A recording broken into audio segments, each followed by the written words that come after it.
കാട് ഒരു സത്യമുള്ള ഇതാണ്.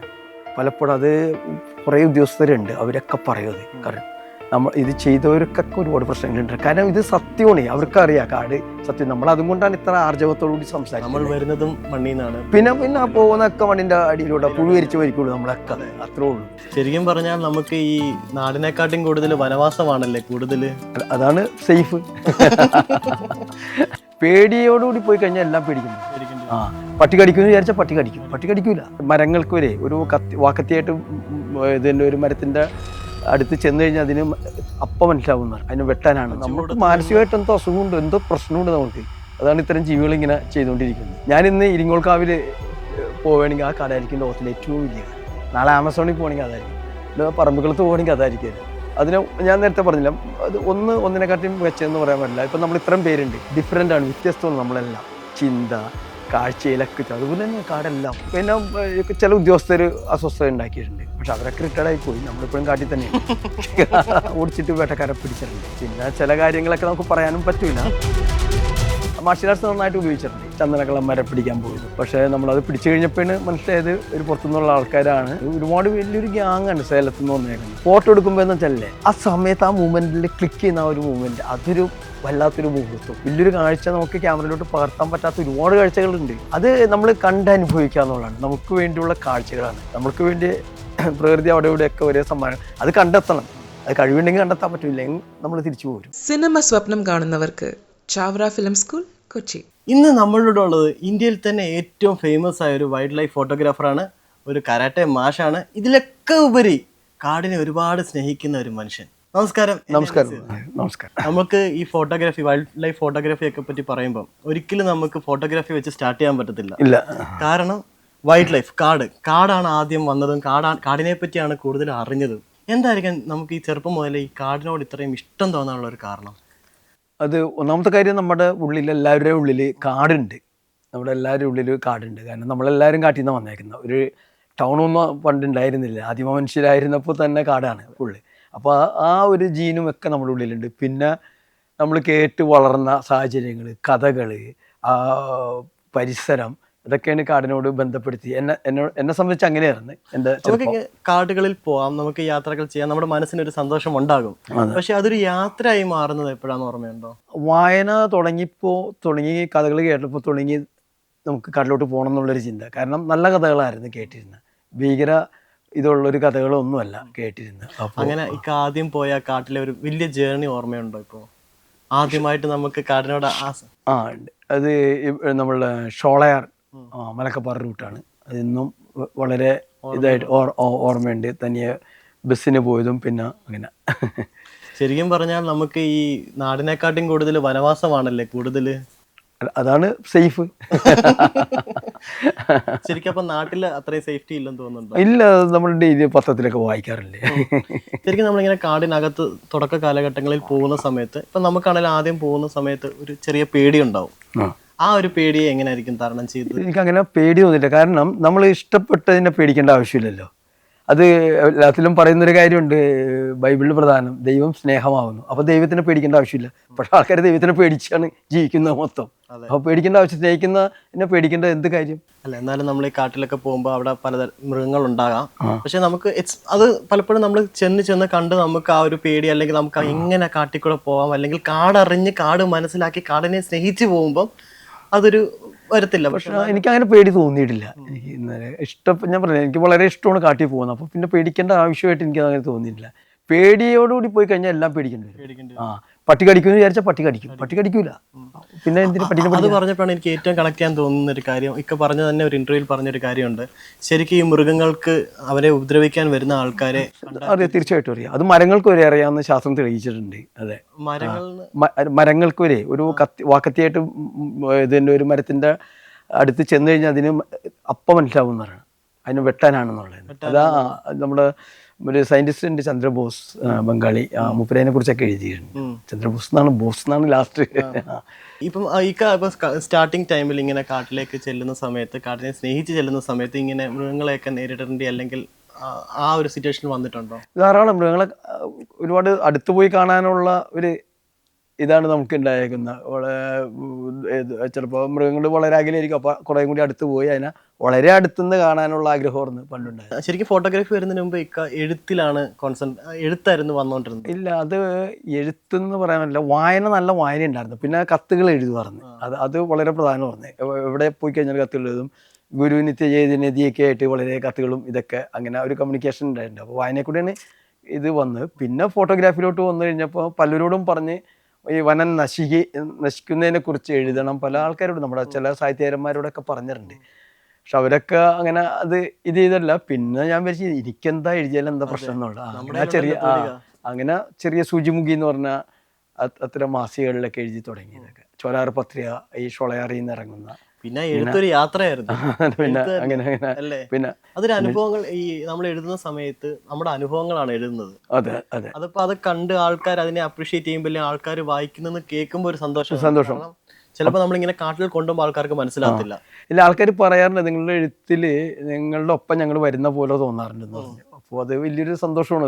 അത് അങ്ങനെ ഈ യാത്ര പോയതിൽ ഏറ്റവും അത്ഭുതപ്പെടുത്തിയ ഒരു യാത്ര എന്ന് പറയാൻ അത് എല്ലാ യാത്രയും അത്ഭുതമാണ്. അത് ഒന്ന് നമുക്ക് മാറ്റിവെക്കാൻ പറ്റില്ല. എല്ലാം ഒരേ അനുഭവം. ഒരു ഉറുമ്പിനെ കാണുന്നത് ഞാൻ പലപ്പോഴും എഴുതിയൊരു സംഭവമാണ്. അതും ഒരു വേഴാമ്പലിനെ കാണുന്ന ഒരുപോലെയാണ്. അതാണ്. ചില സമയത്ത് നമ്മൾ പറയത്തില്ല, നമ്മളിപ്പം ക്യാമറയായിട്ട് നമ്മൾ കാട്ടിൽ ചെല്ലുന്ന സമയത്ത് ഒരുപാട് ഫോട്ടോഗ്രാഫ്സ് ഉണ്ടെങ്കിൽ തന്നെ ചില മൊമെന്റ്സ് നമുക്ക് ക്യാപ്ചർ ചെയ്യാൻ തോന്നത്തില്ല. എന്നുവെച്ചാൽ ചിലപ്പം അത്രയും രസകരമായ മൊമെന്റ്സ് അല്ല, അങ്ങനത്തെ ഒരുപാട് ഉണ്ടായിട്ടുണ്ട്. അത് മലമുഴക്കി വേഴാമ്പലിനൊക്കെ ആദ്യം അത് എടുത്ത് നമ്മൾ ഫോട്ടോഗ്രാഫി ചെയ്ത് അത് പിന്നെ നമ്മൾ ക്യാമറ സ്വിച്ച് ഓഫ് ചെയ്തിട്ട് കണ്ട് ഇരിക്കുകയായിരുന്നു.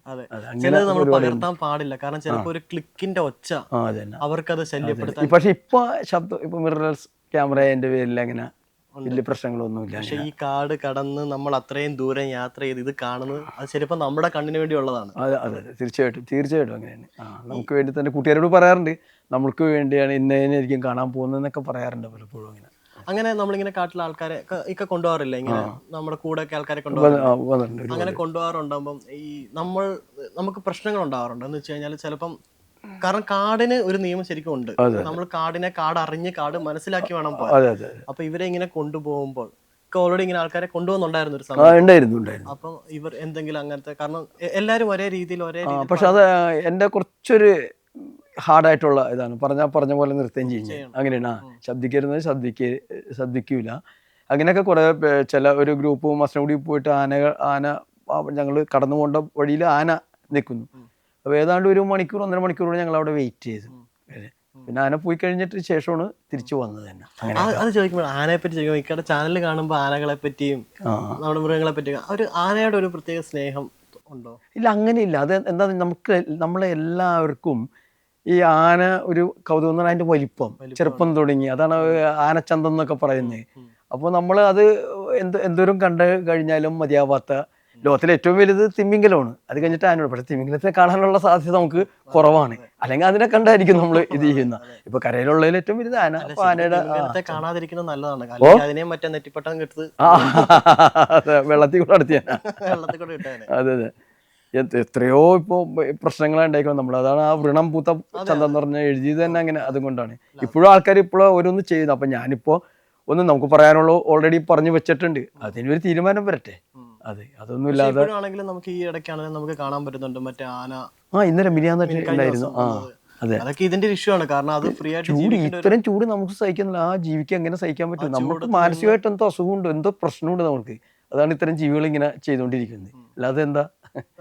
ഒരുപാട് കാടുകളിൽ പോയതിൽ ഏറ്റവും ഭയങ്കര രസകരമായി തോന്നിയൊരു കാട്, പല രീതിയിൽ നമുക്ക് വരാം, പല ഇമോഷൻ വരാം കാട്. ചിലപ്പോൾ നമുക്ക് ബുദ്ധിമുട്ടാകാം, ചിലപ്പോൾ നമുക്ക് സന്തോഷമാകാം, ചിലപ്പോൾ നമുക്ക് ഭയങ്കര ഉണർവ് തരുന്ന ഒരു കാടാകാം. അതിൽ ഇക്കയ്ക്ക് തോന്നിയ ഇല്ല, അങ്ങനെ നേരത്തെ പറഞ്ഞൊരു ഉത്തരം തന്നെയാണ്. എല്ലാ കാടും ഒന്നതാണ് എന്നെ സംബന്ധിച്ച്. ഞാൻ ചെല്ലുന്ന കാട്, ഇപ്പോൾ ഞാൻ ഇന്ന് ഇരിങ്ങോൾക്കാവിൽ പോവുകയാണെങ്കിൽ ആ കാടായിരിക്കും ലോകത്തിലെ ഏറ്റവും വലിയ കാട്. നാളെ ആമസോണിൽ പോകണമെങ്കിൽ അതായിരിക്കും, പറമ്പിക്കുളത്ത് പോകണമെങ്കിൽ അതായിരിക്കില്ല. അതിന് ഞാൻ നേരത്തെ പറഞ്ഞില്ല, അത് ഒന്നിനെക്കാട്ടിയും മികച്ചെന്ന് പറയാൻ പറ്റില്ല. ഇപ്പം നമ്മൾ ഇത്രയും പേരുണ്ട്, ഡിഫറെൻ്റ് ആണ്, വ്യത്യസ്തമാണ് നമ്മളെല്ലാം. ചിന്ത, കാഴ്ചയിലൊക്കെ അതുപോലെ തന്നെ കാടെല്ലാം വ്യത്യസ്തമാണ്. അപ്പോൾ ഓരോന്നിനോടും ഓരോ ഇത് ആയിട്ട് ഒരുപോലത്തെ സ്നേഹവും ഇതൊക്കെയാണ്. ഇപ്പം നമുക്കിപ്പം ഇക്ക ആദ്യം ചെറിയ ചെറിയ എഴുത്തുകൾ എഴുതി തുടങ്ങി, പിന്നെ ബുക്കുകളിലേക്കായി, പിന്നെ ഒരു സ്റ്റേജിൽ ഇക്ക അത് ഫോട്ടോഗ്രാഫിയിലേക്ക് മാറി. ഇനി ഞാൻ കാണുന്നത് ബാക്കിയുള്ള ആൾക്കാർ പിള്ളേരോടെ കാണുന്നില്ല. ഫോട്ടോഗ്രാഫി കഴിഞ്ഞിട്ടാണ് എഴുത്ത് വന്നത്. എഴുത്ത് വന്നത് ആദ്യം ഫോട്ടോഗ്രാഫി മറ്റേ ഇത് എഴുതല്ലോ എന്നും വൈകുന്നേരങ്ങളിൽ മറ്റേ ഈ കണ്ട ആ ദിവസത്തെ ഒരു നോട്ട് എഴുതുമായിരുന്നു. അത് ജസ്റ്റ് ഡയറി എഴുതി വെക്കുന്ന അങ്ങനെ നേരത്തെ എഴുതി പറഞ്ഞു. പിന്നെ ഫോട്ടോഗ്രാഫി വന്നതിന് ശേഷമാണ് ഇത് എങ്ങനെ ഇതിനെ രക്ഷപ്പെടുത്തും എന്നുള്ളൊരു കാര്യത്തിൽ സംശയം. അപ്പോഴാണ് പിന്നെ പെണ്ണെടുത്ത് അതിനെക്കുറിച്ച് എഴുതാനുള്ള ഇത് വന്നത്. ശരിക്കും നമ്മൾ ഫോട്ടോഗ്രാഫി ചെയ്യുന്ന സമയത്ത് നമുക്ക് കാർഡ് പഠിച്ച് കാർഡിനെ അറിയാം, പക്ഷെ എന്നാലും നമുക്കൊരു ടെക്നിക്കലായിട്ടുള്ള ഒരു നോളജ് അല്ലെങ്കിൽ ആ ഒരു ഫോട്ടോഗ്രാഫിയിലേക്ക് ഉള്ള ഒരു നോളജിന് വേണ്ടി എന്താണ് ചെയ്തത്? ഞാനൊന്നും പഠിച്ചിട്ടില്ല.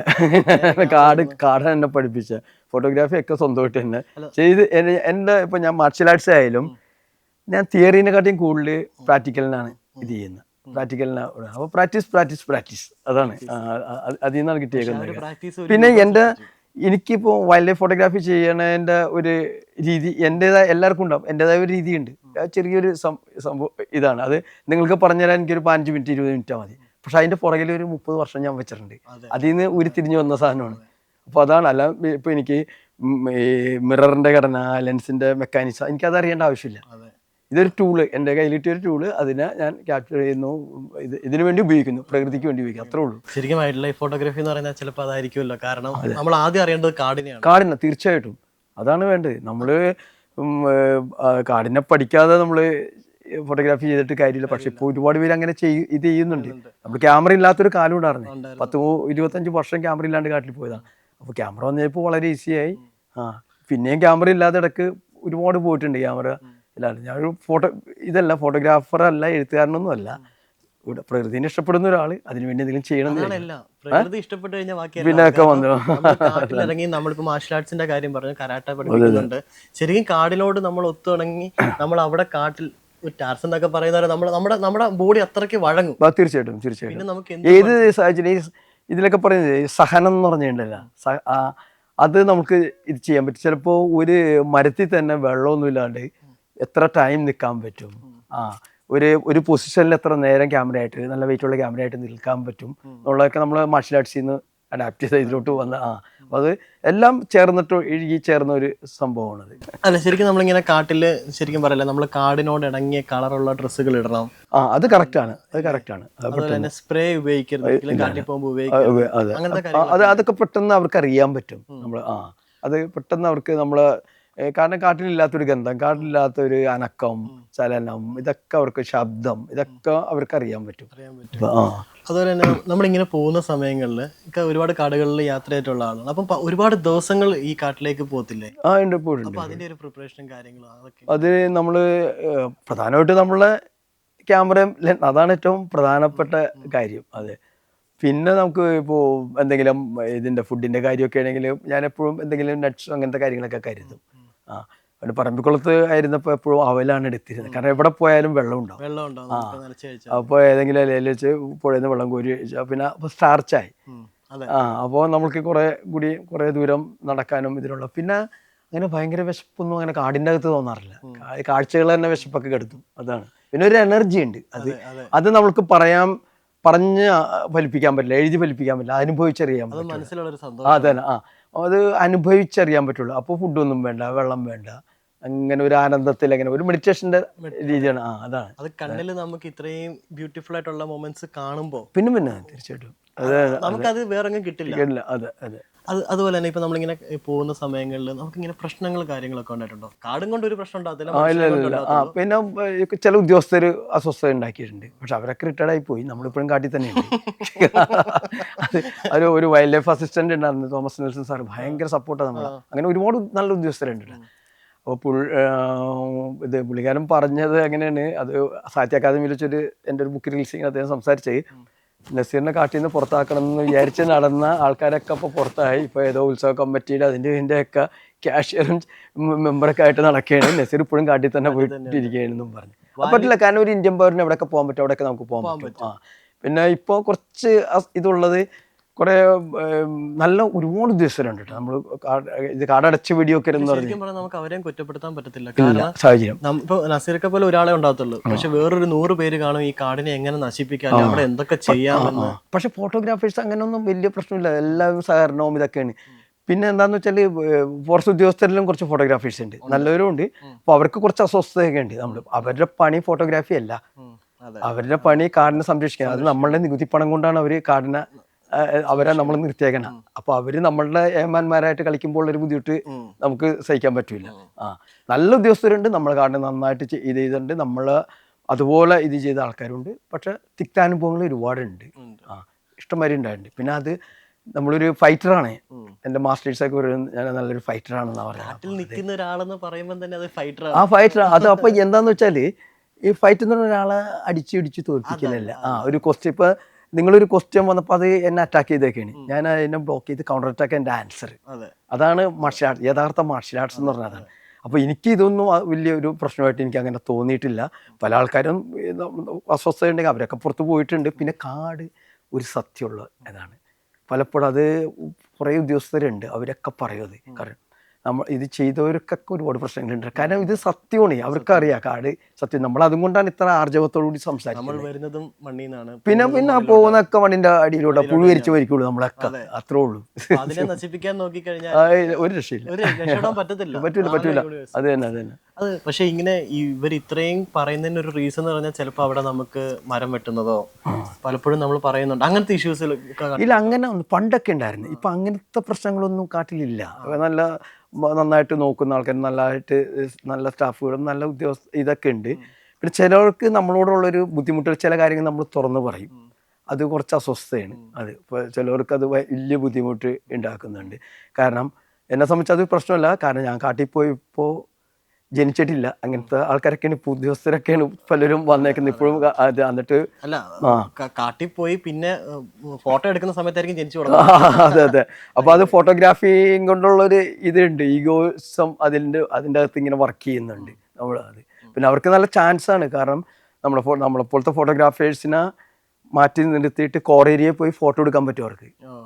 കോർ ഏരിയയിൽ എന്ന് പറഞ്ഞാൽ വേറെ അവിടെ പ്രവേശനമില്ലാത്തതിന് അവിടെ പോയി ഫോട്ടോ എടുത്തിട്ട് അവർക്ക് ആളാവാൻ പറ്റും. അങ്ങനെ കുറേ സൗകര്യങ്ങൾ അവർക്കുണ്ട്. അത് സൗകര്യങ്ങൾ നമ്മൾ ഉണ്ടാക്കി കൊടുത്താണ്. അത് പൊതുജനങ്ങളുടെ ഇതും കൊണ്ടുള്ള സൗകര്യമാണ് അവർക്ക് കിട്ടിയത്, അല്ല സ്വന്തം ഇതിൽ നിന്നുള്ളൊരു സൗകര്യമല്ല. പൊതുജനങ്ങളുടെയാണ്, നമ്മൾ ഉണ്ടാക്കി കൊടുത്തൊരു സൗകര്യമാണ് അവർക്ക്. അത് മറന്നിട്ടാണ് നമ്മളെപ്പോലത്തെ ആൾക്കാരോട് പെരുമാറുന്നത്. അതെ. അത് പക്ഷെ കാട് തന്നെ അതിന് മറുപടി കൊടുത്തുകൊണ്ടേ ഇരിക്കുന്നുണ്ട് ഇഷ്ടം വരെ. പക്ഷെ നമുക്ക് ഇത്രയും വർഷം 40-45 വർഷത്തോളം കാടിനെ മനസ്സിലാക്കി എല്ലാവർക്കും അറിയാം. എല്ലാ ഫോറസ്റ്റ് ഏരിയയിലാണെങ്കിൽ ഇപ്പൊ നമുക്ക് കാടുണ്ടെങ്കിൽ അവിടെ എല്ലാവർക്കും അറിയാം. കാരണം അത് ഒരു ഫോട്ടോഗ്രാഫർ എന്ന് മാത്രമല്ല, അതിന് അങ്ങനെ പറയാൻ നമുക്ക് പറ്റത്തില്ല. കാരണം അത് ഭയങ്കര റെയറാണ് കാടിന്റെ നിൽക്കുക എന്ന് പറയുന്നത്. അപ്പൊ അത് അങ്ങനെ ഇപ്പം മാറ്റി നിർത്താൻ ഒരിക്കലും പറ്റത്തില്ല. ഒക്കെ പറഞ്ഞ പോലെ തന്നെ അവര് കുറച്ച് കഴിയുമ്പോൾ പോകും, നമ്മളപ്പോഴുണ്ട്. കാടുണ്ട്, അപ്പൊ നമ്മളും ഉണ്ടാവും. അത്രേ ഉള്ളൂ. ഞാനത് ചോദിച്ചതിന്റെ കാരണം ഇപ്പൊ നാട്ടിൽ ഇഷ്യൂസ് എന്ന് വെച്ച് കഴിഞ്ഞാല് നമുക്ക് ഇങ്ങനെയൊക്കെ പണ്ട് കാടുകളിലൊക്കെ പോകുന്ന സമയത്ത് ഈ ചന്ദനക്കടത്ത് അങ്ങനത്തെ അതിന്റെ തോട്ട പൊട്ടിക്കുന്നവരുണ്ട്, വേട്ടക്കാരുണ്ട്.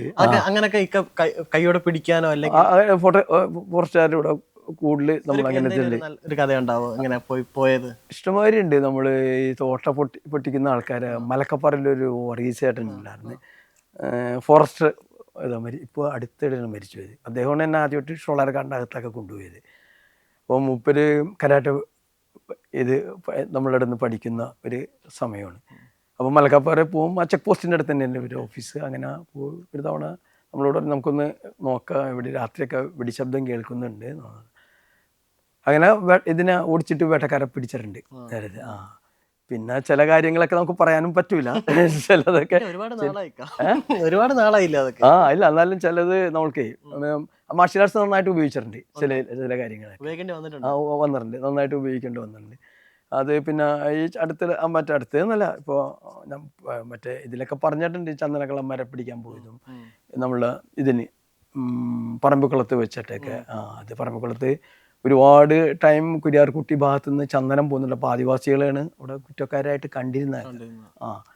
പക്ഷേ നമ്മളത് പിടിച്ചു കഴിഞ്ഞപ്പോഴാണ് മനസ്സിലായത് ഒരു പുറത്തുനിന്നുള്ള ആൾക്കാരാണ് എന്ന് പറഞ്ഞാൽ. ഒരുപാട് വലിയൊരു ഗ്യാങ്ങാണ് സേലത്തു നിന്ന് വന്നേക്കുന്നത്. അപ്പോൾ അത് ആ സമയത്ത് നെല്ലിയാമ്പതിയിലൊരു DF ഉണ്ട്, ധനേഷ് കുമാർ, P. ധനേഷ് കുമാർ, കേരളത്തിലെ ഫോറസ്റ്റ് ഡിപ്പാർട്ട്മെൻറ്റിൻ്റെ അഭിമാനം എന്ന് പറയാം. അത്രയ്ക്കും ഇഷ്ടംമാതിരി ഈ ചാലക്കുടി ഭാഗത്തു നിന്ന് കാനവേട്ടക്കാരൊക്കെ പിടിച്ച വലിയൊരു വ്യക്തിയാണ്. നമ്മൾ പുള്ളിനെ ഒരുപാട് സപ്പോർട്ട് ചെയ്തു, ഞങ്ങളുടെ കരാട്ടെ ഗ്രൂപ്പ് തന്നെ ഒരുപാട് സപ്പോർട്ട് ചെയ്തിട്ടുണ്ട്. ഇവരെ പിടിക്കാനും ഇതൊക്കെ ആയിട്ട് ചെയ്തിട്ടുണ്ട്. പിന്നെ ഈ ചന്ദനക്കള്ളന്മാരെ പിടിച്ച ആ സമയത്ത് ഉണ്ടായിരുന്ന അവിടുത്തെ പറമ്പിക്കുളത്തെ വൈൽഡ് ലൈഫ് വാർഡൻ, അതായത് DF സഞ്ജയ് കുമാർ അദ്ദേഹം വലിയ സപ്പോർട്ടും കാര്യങ്ങളൊക്കെ അങ്ങനെ ചെയ്തിട്ടുണ്ട്. അത് വലിയ അവിടുത്തെ ആദിവാസികൾക്കൊക്കെ വലിയൊരു കാര്യമായിരുന്നു നമ്മളങ്ങനെ ഇവരെ പിടിച്ചതും ഇതൊക്കെ ആയിട്ട്. അല്ല, ഇവരെ പറ്റി ചോദിക്കാതിരിക്കാൻ പറ്റത്തില്ല. ഇങ്ങനെ കാടുകളിൽ പോകുമ്പോൾ ഇങ്ങനെ നമ്മൾ അവിടെ താമസിക്കുന്നവരെ ആദിവാസികളല്ലേ അവരായിട്ടൊക്കെ ഉള്ള ഒരു എക്സ്പീരിയൻസ് കാര്യങ്ങളൊക്കെ അത് ഒരുപാട് നമ്മൾ ഈ കാടിനോട് ഏറ്റവും അടുത്ത് നിൽക്കുന്ന ആൾക്കാരാണ് ആദിവാസികൾ കൃത്യമായിട്ട്. അത് പറമ്പിക്കുളത്തായാലും ഷോളയാറായാലും തേക്കടിയിലായാലും അവരൊക്കെ ആയിട്ട് വളരെ ഇതാണ്. അവരാണ് ശരിക്കും നമ്മളെ കാടിനെ പഠിപ്പിച്ചേക്കുന്നത്. നടന്നു പോകുമ്പോൾ ഇന്ന ജീവി പോയിട്ടുണ്ട്, ആന പോകുമ്പോൾ പുല്ലിങ്ങനെ ഇരിക്കും കവർ ചെയ്യുന്നത്, ഇത് ടൈഗർ പോകുമ്പോൾ അങ്ങനെ. ചിലപ്പോൾ നമ്മൾക്ക് മണ്ണിൽ ഇത് പാടറിയാൻ പറ്റും, പക്ഷെ പുല്ലിലെ പാട് വരെ അവർ കാണിച്ചു തരുന്നു. അങ്ങനെ അത്തരം ആൾക്കാർ ഒരുപാട്. ഇപ്പോൾ പറമ്പിക്കുളത്തൊക്കെ ആണെങ്കിൽ ജിമ്മി, വിജയൻ, പിന്നെ ശ്രീനിവാസൻ, ഇവരൊക്കെ ഭയങ്കര എക്സ്പെർട്ടുകളാണ് ഇത്തരം കാര്യങ്ങളിൽ. ഈ പറഞ്ഞത് ഗൈഡുമാർ ആദിവാസികളാണ്. അപ്പോൾ ജിമ്മി ആദിവാസിയല്ല, നാട്ടിൽ നിന്ന് വന്ന് പറമ്പിക്കുളത്ത് സെറ്റിൽ ആയതാണ്. നല്ല വാച്ചറാണ്, ഗംഭീര നല്ല സരസമായിട്ട് സംസാരിക്കും, നന്നായിട്ട് വായിക്കുകയൊക്കെ ചെയ്യുന്നതാണ്. അപ്പോൾ ഇവർക്കൊക്കെ ഇവരുടെ കൂടെ ഒരുപാട് വർഷം നടന്നിട്ടുള്ള ഒരു എക്സ്പീരിയൻസ് നമുക്കത് വലിയൊരു അതൊക്കെയാണ് അനുഭവങ്ങൾ ശരിക്കും. ഇതൊന്നും ഒരിക്കലും നമുക്ക് ആർക്കും പഠിപ്പിച്ച് കൊടുക്കാൻ പറ്റില്ല. ഞാനത് ഈ ജിമ്മിയുടെ കൂടെ ഒക്കെ നടന്ന സമയത്ത് ക്യാമറ ഒന്നുമില്ലേ, പറമ്പിക്കുളത്ത് അങ്ങനെ പോകും, പിന്നെ കാട് കയറി ഇങ്ങനെ നടക്കുന്നു ഇവരുടെ കൂടെ. അപ്പോൾ ഓരോ കാര്യങ്ങൾ പറഞ്ഞുതരും ജിമ്മി. പിന്നെ അതിന് ശേഷമാണ് ഇവർ ശ്രീനിവാസനൊക്കെ വന്നത്. ശ്രീനിവാസനൊക്കെ അന്ന് ചെറിയ പയ്യൻ എന്നൊക്കെ ആയിരുന്നു. വിജയനും ഒക്കെ ആയിട്ട് ഇങ്ങനെയാണ്. പിന്നെ അവർക്കും അവരുടെ ഫോട്ടോഗ്രാഫിയും പഠിപ്പിച്ചിട്ടുണ്ട്. ക്യാമറ വന്നു കഴിഞ്ഞപ്പോൾ ഇവരെയൊക്കെ ഫോട്ടോഗ്രാഫി ഞാൻ പഠിച്ചു. ഒരുപാട് ഫോറസ്റ്റ് ഡിപ്പാർട്ട്മെൻറ്റിലെ ആൾക്കാരെയും പഠിപ്പിച്ചിട്ടുണ്ട്, വാച്ചർമാരെയൊക്കെ പഠിപ്പിച്ചിട്ടുണ്ട് ഫോട്ടോഗ്രാഫി. ഇപ്പോൾ എല്ലാവരുടെ അടുത്ത് ക്യാമറയും കാര്യങ്ങളൊക്കെ ഉണ്ട്. നന്നായിട്ട് ഫോട്ടോ എടുക്കുന്ന വാച്ചർമാരൊക്കെ ഉണ്ട്, ഉദ്യോഗസ്ഥരുണ്ട് നമ്മളുടെ ഇതിൽ. അത് നല്ലൊരു കാര്യം തന്നെയാണ്. ഇക്കയ്ക്ക് പറയുമ്പം ശരിക്കും ഫോട്ടോ എടുക്കുന്നതിനോടാണോ ശരിക്കും താല്പര്യം, അത് ഇക്കയുടെ കണ്ണിൽ കാണുമ്പോൾ ഒരു അത് കണ്ണിൽ കാണുമ്പോൾ ഒരു അനുഭവം എന്ന് പറഞ്ഞാൽ വേറെയാണ്. ഇത് ചെയ്യാൻ പറ്റില്ല. ഫോട്ടോ എടുക്കുമ്പോൾ എന്ന് വെച്ചാലേ ആ സമയത്ത് ആ മൂമെന്റിൽ ക്ലിക്ക് ചെയ്യുന്ന ആ ഒരു മൂമെന്റ്, അതൊരു വല്ലാത്തൊരു മുഹൂർത്തം, ഭയങ്കര ഒരു അനുഭവം. അത് കിട്ടുമ്പോൾ അത് കഴിഞ്ഞത് ഇത് കഴിഞ്ഞു. പിന്നെ ഇത് കൊണ്ടുവന്ന് കോപ്പി ചെയ്ത് ഇത് തിരഞ്ഞെടുക്കൽ എനിക്ക് ഏറ്റവും വലിയ മടിയുള്ള പരിപാടി. ആരെങ്കിലും പറഞ്ഞാൽ ഫോട്ടോ ഒന്നും എടുത്താൽ എവിടെയാണ് കോപ്പി ചെയ്തത് കൂടി അറിയാൻ പറ്റില്ല. പിന്നെ അപ്പോഴത്തേക്കും നമ്മൾ അടുത്ത യാത്രക്ക് പോയതായി, അല്ലെങ്കിൽ വേറെ എന്തെങ്കിലും എഴുതലും കാര്യങ്ങളൊക്കെ. ഒരു ഫോട്ടോഗ്രാഫർക്ക് ഉപരി അതുപോലെ തന്നെ കാടിനെ ഭയങ്കര ഇഷ്ടപ്പെടുന്നോണ്ടാണത്. കാരണം അത് ചൂസ് ചെയ്യാൻ പറ്റത്തില്ല ഏതാണ് അല്ലെങ്കിൽ ഇരുന്ന്. പിന്നെ നമ്മൾക്ക് ഒരിക്കലും നമ്മൾ കണ്ട കാഴ്ചയെ പകർത്താൻ പറ്റില്ല. അങ്ങനെ പകർത്തിയാൽ തന്നെ ഫോട്ടോഷോപ്പിന്റെ ഒക്കെ ആധിക്യം അതിൻ്റെ അകത്തുണ്ടാവും. അപ്പൊ ചില ഫോട്ടോ കാണുമ്പോൾ കാട്ടിലില്ലാത്ത കളറൊക്കെ നമുക്കത് ഭയങ്കര അത്ഭുതം തോന്നും. പിന്നെ അതാണ്. പിന്നെ അത് തന്നെയല്ല, നമ്മൾ ക്യാമറ ഇല്ലാതെ, ഞാൻ ഉദ്ദേശിച്ചതാണ്, ക്യാമറ ഇല്ലാതെ ഒരു കാഴ്ച, വലിയൊരു കാഴ്ച നമുക്ക് ക്യാമറയിലോട്ട് പകർത്താൻ പറ്റാത്ത ഒരുപാട് കാഴ്ചകളുണ്ട്. ഒരിക്കലും ഇല്ല. അത് നമ്മൾ കണ്ടനുഭവിക്കാന്നുള്ളതാണ്. നമുക്ക് വേണ്ടിയുള്ള കാഴ്ചകളാണ്. അതൊരിക്കലും ക്യാമറയിൽ പകർത്താനുള്ളതല്ല. പ്രകൃതി ഒരുക്കി വെച്ചേക്കുന്ന അതെ ട്രക്ക് ചെയ്ത് അവിടെ ചെന്ന് നമ്മൾ എത്തിപ്പെടുന്നവർക്ക് വേണ്ടി മാത്രം ഒഴിക്കുക. അത് ഓരോ ആൾക്കാർക്കും ഓരോ സമ്മാനങ്ങൾ കരുതിയിട്ടുണ്ട്. ഞാനത് എപ്പോഴും പറയുന്നൊരു കാര്യമാണ്. നമ്മൾക്ക് വേണ്ടി പ്രകൃതി അവിടെ ഇവിടെയൊക്കെ ഒരേ സമ്മാനം, അത് കണ്ടെത്തണം. അത് കഴിവുണ്ടെങ്കിൽ കണ്ടെത്താൻ പറ്റില്ലെങ്കിൽ നമ്മൾ തിരിച്ചു പോരും. അത്രേ ഉള്ളൂ. അപ്പോൾ അതിന് ഈ കഴിവെന്ന് പറഞ്ഞാൽ ഭയമില്ലായ്മയാണ് പ്രധാനം. പിന്നെ കാടിനെ ഇഷ്ടപ്പെടാൻ, വെറും ഫ്രെയിമിനെ മാത്രം ഇഷ്ടപ്പെടുക, ഫോട്ടോഗ്രാഫിനെ മാത്രം ഇഷ്ടപ്പെട്ടിട്ട് കാട്ടി പോകുന്നവർക്ക് പ്രയോജനമില്ല. കാടിനെ ഇഷ്ടപ്പെട്ടിട്ട് വേണം ഇതൊക്കെ വാങ്ങാൻ. അതാണ് നമ്മൾ ആദ്യം അതിനകത്ത് ഇത് കൂടുതൽ. വൈൽഡ് ലൈഫ് ഫോട്ടോഗ്രാഫി ഒരിക്കലും ഒരു ഫോട്ടോഗ്രാഫർക്ക് പോയി ഒരിക്കലും എടുക്കാൻ പറ്റത്തില്ല. ഈ യാത്ര ചെയ്ത സമയങ്ങളിൽ നമുക്ക് രണ്ട് ടൈപ്പ് ക്ലൈമറ്റുകൾ ഇവിടെ വരാം. മഴ വരാം, വെയിൽ വരാം. അപ്പൊ ഇതിന്റെ ഡിഫറൻസ് ഫീൽ ചെയ്യുന്നുണ്ട്. ഇപ്പൊ മഴ വരുമ്പോൾ കുറച്ചുകൂടെ നമുക്ക് ബുദ്ധിമുട്ടാണ് തോന്നിയിട്ടുള്ളത്. അല്ല, അങ്ങനെ അപ്പോൾ ക്യാമറ കവർ ചെയ്യാനുള്ള ഇതൊക്കെ ഉണ്ടാവും, നനയാതുള്ളതും. പിന്നെ ഭയങ്കര മഴയാണെങ്കിൽ നമ്മൾ ഫോട്ടോ എടുക്കേണ്ടെന്ന് കാട് പറയുന്നു. അപ്പൊ ക്യാമറ ഒക്കെ പൂട്ടിയിട്ട് മഴയത്ത് നടക്കാൻ നല്ല സുഖമാണ്. അത് നല്ലതാണ്, അത് നല്ല അനുഭവമാണ്. അത് പലപ്പോഴും അങ്ങനെ അത്ര അനുഭവങ്ങൾ ഉണ്ടാണ്ട്. പിന്നെ മഴ പെയ്ത് കഴിഞ്ഞാൽ നമുക്ക് ഫോട്ടോ എടുക്കാൻ സുഖമാണ് കാട്ടിൽ. കാരണം ഇലകളൊക്കെ ശബ്ദം ഉണ്ടാവില്ല നടക്കുമ്പോൾ, കുതിർന്നിട്ടുണ്ട്. അപ്പൊ മൃഗങ്ങളിലൊക്കെ വളരെ ക്ലോസ് പോകാൻ പറ്റും. അങ്ങനെ ഒരു ഗുണമുണ്ട്. അത് മഴക്കാലത്തൊക്കെ കാട്ടിൽ വലിയ ഗുണം. പിന്നെ നമ്മളൊരു മാക്രോക്ക് എടുക്കാൻ തന്നെ ജീവനുള്ള ഫ്ലോറായിട്ട് തോന്നും, നനവും ഇതൊക്കെ ആയിട്ട്. അതാണ് നമുക്ക് പലപ്പോഴും ഈ കാട്ടിക്കൂടെ ഇങ്ങനെ മഴയുള്ള സമയത്ത് നമുക്ക് ഇച്ചിരി അറ്റാച്ച്ഡ് ആവും നമ്മൾ കാടായിട്ട്. കാരണം നമ്മൾ ആ കാടിലോട്ട് അഴുകിച്ചേരും, നമ്മൾ അതിന്റെ ഒരു ഭാഗമായി മാറും. അപ്പൊ അങ്ങനെ ഫോട്ടോഗ്രാഫിയിൽ നമുക്ക് ഏതെങ്കിലും ഒരു മൃഗത്തിന്റെ ഫോട്ടോ എടുക്കാനോ അടുത്ത് തരാനോ ഒക്കെ പറ്റിയിട്ടുണ്ടോ? ധാരാളം പറ്റിയിട്ടുണ്ട്. പിന്നെ എന്താന്ന് വെച്ചാല് മഴ കഴിഞ്ഞ് നമ്മളുടെ സ്മെല്ലൊന്നും പരക്കൂല. അതെ, അത് ഒരു ഏറ്റവും പ്രധാനപ്പെട്ട സ്മെല്ല് ശബ്ദമാണ്. നടക്കുന്നതിൻ്റെ വളരെ സോഫ്റ്റായിട്ട് നടക്കേണ്ടി വരും. അതിന് എൻ്റെ മാർഷ്യൽ ആർട്സ് എനിക്ക് വളരെ ഉപകാരമായിരുന്നു. തായ്ച്ചി ആയാലും ഈ കരാട്ടെ ആയാലും ഒക്കെ എനിക്ക് ഭയങ്കരമായിട്ട് മൂവ്മെൻറ്റ് അങ്ങനെ സോഫ്റ്റായിട്ട് ചെയ്യും. വളരെ സോഫ്റ്റായിട്ട് വളരെ അടുത്ത് മൃഗങ്ങളുടെ അടുത്ത് പോകാൻ പറ്റിയിട്ടുണ്ട്. കരടിയുടെയൊക്കെ വളരെ ക്ലോസ് ആയിട്ട് പോകാൻ പറ്റിയിട്ടുണ്ട്. അപ്പോഴും പേടി ഇല്ല, അതാണ് ഞാൻ പറഞ്ഞത്. നമ്മളിഷ്ടം എനിക്കൊന്നും സംഭവിക്കില്ലെന്നാണ് ഇതുവരെയുള്ള എൻ്റെ വിശ്വാസം. ചിന്ത ഞാൻ പേടിച്ചു കഴിഞ്ഞാൽ അവർക്ക് മനസ്സിലാവും, കൃത്യമായിട്ട് അറിയാൻ പറ്റും. അതാണ് അതെ, നമ്മൾ പറയത്തില്ലേ, നമ്മൾ എന്താണോ മനസ്സിൽ വിചാരിക്കുന്നത് നമ്മളിപ്പോ നമ്മൾ ചെയ്യത്തില്ലെന്ന് വിശ്വസിച്ചാൽ പ്രകൃതിയാണ് ചുറ്റും. പിന്നെ അതിന് ഏറ്റവും ഒരു ഉദാഹരണം നമ്മുടെ പോലീസ് തന്നെ, അവർക്ക് പെട്ടെന്നൊരു കള്ളനെ തിരിച്ചറിയാൻ പറ്റും. എക്സ്പീരിയൻസ് ആണ്. അതിന് ഒറ്റ ചോദ്യത്തിൽ ചിലപ്പോൾ ഇന്ന് പതർന്ന അതിനപ്പം തന്നെ അവർക്ക് അറിയാൻ പറ്റും. അത് എക്സ്പീരിയൻസ് ആണ്. അപ്പൊ അതുപോലെ നമ്മളുടെ മൈൻഡിൽ നമ്മളൊക്കൊന്നും പറ്റൂല. മൃഗങ്ങൾക്കുണ്ട് തീർച്ചയായിട്ടും. ചില ഒരു ഫോട്ടോഗ്രാഫർ വരുമ്പോൾ ഉള്ള പോലെ ആയിരിക്കത്തില്ല ഒരു വേട്ടക്കാരൻ. അതറിയാൻ പറ്റും. അത് ഭയങ്കരമായിട്ട് അതൊന്നും വേണ്ട. അതിന് ഉദാഹരണം നമ്മുടെ നാട്ടില് പണ്ടൊക്കെ പട്ടിനെ പിടുത്തക്കാരുണ്ടല്ലോ, അവര് വന്നു കഴിയുമ്പോൾ ഒറ്റ പട്ടിനെ കാണുന്നില്ല നാട്ടില്. ഇതെങ്ങനെ അറിയണ്? അങ്ങനത്തെ ഒരുപാട് കാര്യങ്ങളുണ്ട്, ഇത്തരം കാര്യങ്ങള്. ഈ നാടിനെക്കാട്ടിലും ചിലപ്പോൾ പല രീതിയിലും സീക്രസി നടക്കുന്ന ഒരു സ്ഥലമാണ് കാട്. ഇപ്പൊ നമ്മളിപ്പോ ഈ റീസെന്റ് തന്നെ നമ്മൾ പറയുന്ന കഞ്ചാവ്, അത് ഇല്ലീഗലാണ്, ഇന്ത്യയിൽ ഇല്ലീഗലാണ്, പാടില്ലാത്തൊരു കാര്യം. ഒരുപാട് വെട്ടാൻ പോയിട്ടുണ്ട് കഞ്ചാവ് ഇത് ചെയ്യാനും. എപ്പോഴും കാടുകളിലായിരിക്കും. ഇപ്പൊ ഇടുക്കിയാണെങ്കിലും പല സ്ഥലങ്ങളിൽ എടുത്തു പറയുന്നില്ല, പല സ്ഥലങ്ങളിലും ഇപ്പൊ നമ്മൾ വാർത്തകളിൽ കാണും അവിടെ പിടിച്ചു. ഈ ഇടുക്കിന്ന് പിടിച്ചിരുന്നു, കാടിനകത്തുനിന്നാണ് പിടിക്കുന്നത്. അപ്പം അങ്ങനത്തെ ഒരു എക്സ്പീരിയൻസ് അല്ലെങ്കിൽ അവരെ നേരിടാൻ അങ്ങനെയൊക്കെ ഉണ്ടായിട്ട് ഞങ്ങൾ ഇത് ചെയ്തിട്ടുണ്ട്. ഒരുപാട് തവണ പോയിട്ടുണ്ട് കഞ്ചാവ് പിടിക്കാനായിട്ട്. ഫോറസ്റ്റുകാരുടെ കൂടെ പോലീസുകാരുടെ കൂടെ പോയിട്ടുണ്ട്. അത് പക്ഷേ പ്രതികളെ പിടിക്കാൻ പറ്റിയിട്ടില്ല. പ്രതികളുടെ അതിനു മുമ്പ് ഇൻഫർമേഷൻ എന്തെങ്കിലും കിട്ടി അവർ ഓടി രക്ഷപ്പെടുക ഇങ്ങനെ. പക്ഷെ അത്തരം സ്ഥലങ്ങളിൽ അങ്ങനെ പോകാൻ പറ്റിയിട്ടുണ്ട്. കത്തിച്ചളഞ്ഞിട്ടൊക്കെ ഉണ്ട് ഒരുപാട്.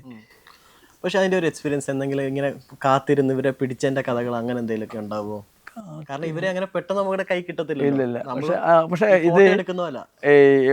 ഇത് കഞ്ചാവിലെ പ്രതികളെ പിടിക്കുന്ന സമയത്തൊന്നും അങ്ങനെ ഉണ്ടായിട്ടില്ല. അങ്ങനെ ഇത് പക്ഷെ പോയി കാടൊക്കെ കത്തിച്ചളഞ്ഞിട്ടുണ്ട്, ആൾക്കാർ കൂടി രക്ഷപ്പെട്ടിട്ടുണ്ട്.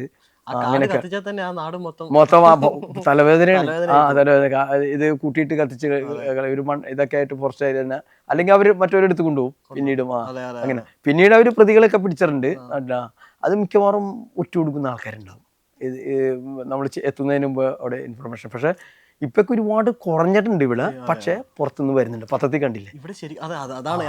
നമ്മളുടെ ഇവിടെ കുറഞ്ഞിട്ടുണ്ട്. ഫോറസ്റ്റ് വേണ്ടത്ര കരുതലുണ്ട്. ഫോറസ്റ്റുകാരും ഇവരൊക്കെ അന്വേഷിച്ച് ഇത് നടക്കുന്നുണ്ട്. പക്ഷെ അത് വനംവകുപ്പിന്റെ പ്രശ്നമല്ല, അത് ഇവിടുത്തെ നിയമത്തിന്റെ പ്രശ്നമാണത് ചെക്ക് ചെയ്യാൻ. പിന്നെ ഒരു ജനങ്ങൾ പെരുകി കിടക്കുന്ന ഒരു മഹാരാജ്യമല്ലേ ഇത്. അത് ചെറിയൊരു സ്ഥലം. ലോകത്തിലെ ഏറ്റവും കൂടുതൽ ഇപ്പൊ ജനങ്ങള് നമ്മളുടെ ഇതിൽ ടോപ്പ് ചൈനനെ കവർ ചെയ്ത്. അപ്പൊ ഇതിനെന്തെങ്കിലും ഒരു ഇത് വേണം. ഇതിങ്ങനെ പെരുകി കഴിഞ്ഞാൽ എന്താ ചെയ്യാൻ പറ്റും? നിയന്ത്രണമില്ലാത്തൊരു അവസ്ഥയിലോട്ട് പോവാണ്. പിള്ളേര് കാണിക്കുന്ന കണ്ടില്ലേ ഇതൊക്കെ. അപ്പൊ അതിനു വേണ്ടിയാണ് നമ്മൾ ഈ മാർഷ്യൽ ആർട്സിലോട്ട് വന്ന് കുട്ടികളെ ഇതിൽ നിന്ന് മാറ്റാനായിട്ട്. മാർഷ്യൽ ആർട്സ് അത്തരം വളരെ ഇത് ഉണ്ട്. നമ്മളുടെ ക്ലാസ്സൊക്കെ അങ്ങനെ അത്തരത്തിലാണ് പറഞ്ഞു കൊടുക്കുന്നതും. ആവശ്യമില്ലാത്ത ഭക്ഷണം കഴിക്കരുത്, ഇങ്ങനത്തെ കാര്യങ്ങൾ ഇത് ചെയ്യരുന്നുള്ള കുഞ്ഞുമക്കളോടൊക്കെ പറയുന്നത് അതാണ്. വേറെ എന്തിന് പോകുന്നതിനെക്കാട്ടിയും മികച്ചാണ് മാർഷ്യൽ ആർട്സിന് ഇപ്പൊ വളരെ അത്യാവശ്യമാണ്. കാരണം ആ പെൺകുട്ടികളായാലും പ്രത്യേകിച്ച് നമ്മൾ വേറെ എല്ലാത്തിനും ഡാൻസിന് സ്പോർട്സിനൊക്കെ ചേരുന്നത് നല്ലത് തന്നെ. പക്ഷെ അതിനെക്കാട്ടിയും 1000 മടങ്ങ് നല്ല ഇത് തന്നെയാണ് ഞാൻ പറയുന്നത്. നമ്മളിപ്പോ പറയുമ്പോൾ തന്നെ നമ്മുടെ പഴയ ഒരു കാലഘട്ടം അല്ല ഇപ്പൊ എനിക്ക് ഒരാളായിട്ട് പ്രശ്നം ഉണ്ടാവുകയാണെങ്കിൽ ഇപ്പോഴത്തെ പിള്ളേർ നേരെ പോയി കൊല്ലുക. അല്ലെങ്കിൽ ഇപ്പൊ എന്തെങ്കിലും ഒരു ചെറിയ പ്രശ്നം ഉണ്ടാവുകയാണെങ്കിൽ അവര് നല്ല വിഷയമാണ് അത് ചോദിക്കേണ്ടത്. കറക്റ്റാണ്. പണ്ട് നമ്മൾ ഈ മാർഷ്യൽ ആർട്സ് എന്റെയൊക്കെ ചെറുപ്പം അല്ലെങ്കിൽ അങ്ങനെയൊക്കെ വരുമ്പോൾ നമുക്ക് അടിക്കാൻ വേണമെങ്കിൽ എന്തെങ്കിലും അവസ്ഥ വന്നാ, പക്ഷെ കൊല്ലുന്നതിനെ പറ്റിയോ അല്ലെങ്കിൽ അതിനെപ്പറ്റി നമ്മൾ ചിന്തിക്കത്ത പോലും ഇല്ല. പക്ഷെ ഇപ്പോഴത്തെ ഒരു സമയത്ത് ഈ ഒരു കല ഇങ്ങനെ വന്നാൽ അത് നല്ലതാണ്. കലയല്ല അത് വന്നേക്കുന്ന കലയല്ല. ഇത് മാർഷ്യൽ ആർട്സും കൊണ്ടല്ല വന്നേക്കുന്നത്, വീട്ടുകാരുടെ പ്രശ്നം കൊണ്ടാണ്. ഈ ഫോൺ എന്നവരുടെ കയ്യിൽ കിട്ടി ആ കൊറോണയൊക്കെ വന്നതിന് ശേഷം. പിന്നെ ഇപ്പോഴത്തെ ശാസ്ത്രീയമായിട്ട് തെളിയിച്ചേക്കുന്നത് ഈ റീല് കാണുന്ന കുട്ടികളെ ചെറുപ്പം തുടങ്ങി റീല് കാണുമ്പോൾ മൈൻഡ് ഇങ്ങനെ മാറിക്കൊണ്ട് സ്റ്റേണായിട്ട് നിൽക്കില്ല. ഇപ്പൊ നമ്മളെയൊക്കെ ചെറിയ കുട്ടിക്കാലത്ത് അമ്മയൊക്കെ ഭക്ഷണം കഴിച്ചില്ലെങ്കിൽ പുറത്ത് കൊണ്ടുപോയിട്ട് ഇതേ പശു പൂച്ച ഇതങ്ങനെയല്ല. അമ്മയും അച്ഛനും അപ്പുറത്ത് നിന്ന് ചുണ്ണാമ്പിൽ വെറ്റിലെ ചുണ്ണാമ്പ് തോണ്ടനുസരിക്കും ഇവിടെ നിന്ന് മോനും മക്കളും തോണ്ടിക്കൊണ്ടിരിക്കും. അപ്പൊ പിന്നെ എങ്ങനെ ശരിയാവാനാണ്? ഇവനെന്താ കാണണമെന്നുള്ള ഇവളെന്താ കാണണമെന്നുള്ള ഇവർക്ക് അറിയാൻ പറ്റും. അപ്പോൾ അത് വലിയൊരു പ്രശ്നമാണ്. അപ്പോൾ അത് അവിടെ നിന്ന് വീട്ടിൽ നിന്നാണ് തുടങ്ങണ്ട. എന്ത് കാര്യം വീട്ടിൽ നിന്ന് തന്നെ തുടങ്ങണം. അല്ലാതെ സമൂഹത്തിനെ കുറ്റം പറഞ്ഞിട്ട് ഒരു കാര്യമില്ല. സിനിമ സ്വപ്നം കാണുന്നവർക്ക് ചാവറ ഫിലിം സ്കൂൾ, കൊച്ചി.